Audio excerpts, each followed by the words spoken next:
我们阳台的这个空间一直没怎么利用啊，平时就挂衣服。它这个风景上很不错，所以打算这里做一个椅子，对，一个 bunk， 然后之后可以存储一下这个黄垃圾袋。一被小广告看到有人在送免费的婴儿床，那我们就捡个漏吧。在包 Mark 选了一根2.5米长的木材，锯成了我们需要的长度。我们找了从头到底都是螺纹的钉子，7.5毫米直径，92毫米，应该够长，可以连接2个木头。在做准备工作了吗？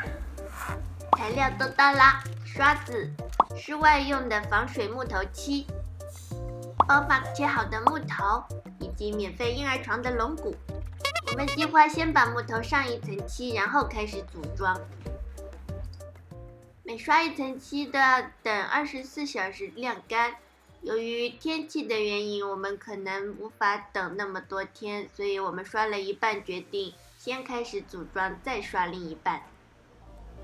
之前在包 Mark 锯的6根木头长度是40厘米，我们要把它们固定在龙骨的下方，而且用金属直角件加固。婴儿床的龙骨原本就有几个大洞，从这里定位钻孔，先把金属的直角件固定在木头角和龙骨上。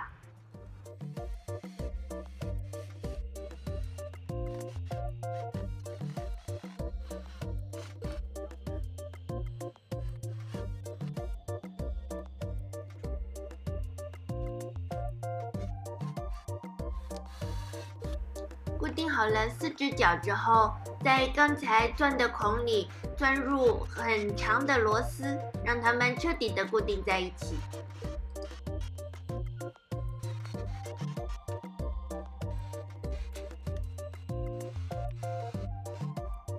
4个角落里的3颗螺丝都已经钻进去了，可是第4根怎么就出问题了？它钻不下去了。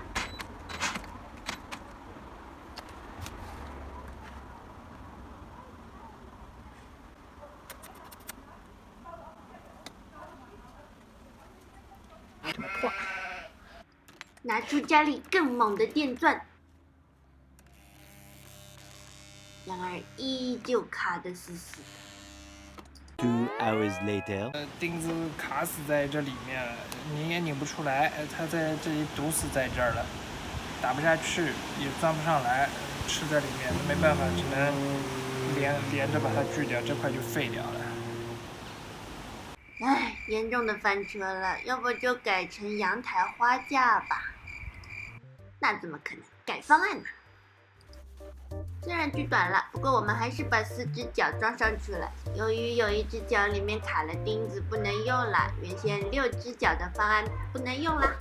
采购了更多的木材，先让2侧的脚连接在一起，在木头上标记打孔的位置，又是下面的木材的中心位置，把木头固定在一起，用比较细的钻头打孔穿过，再用更粗的钻头轻轻的在表面打一个浅孔，这样的话螺丝钉钻到底就可以不凸出来，比较美观。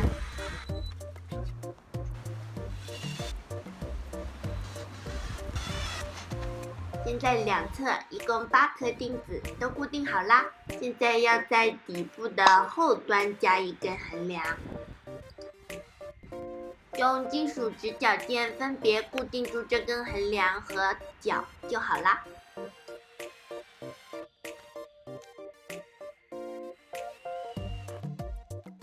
为了有更好的承重性，我们在龙骨下方又加了2根细梁。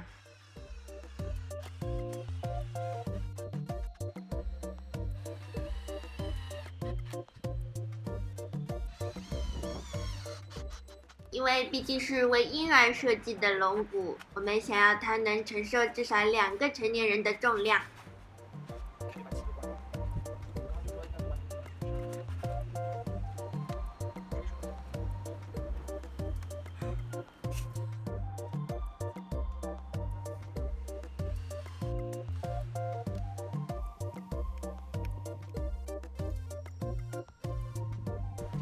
果然稳固了很多。鸡蛋来了！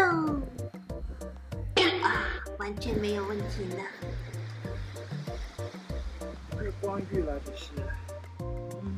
现在完全组装好啦。这是底部，我们让这些横着的键和这个竖着的有一个小小的高度差，因为怕这些横着的木条它有些变形，可能中间会拱，这样的话它就会变成跷跷板。现在的话就保证是4个柱子着地，然后特别稳。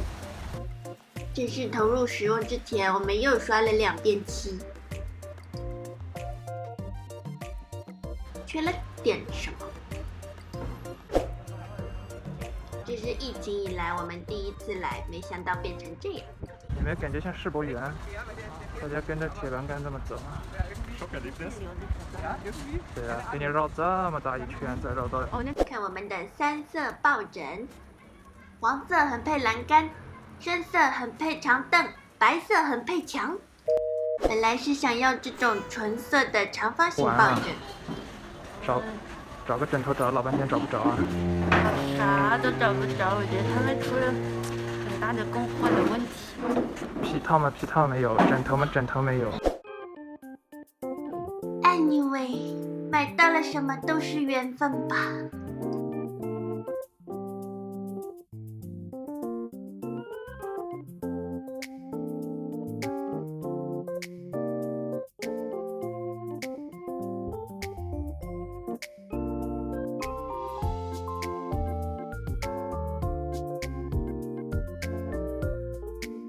今天的分享就到这里啦，喜欢的朋友欢迎分享、订阅、点赞哦。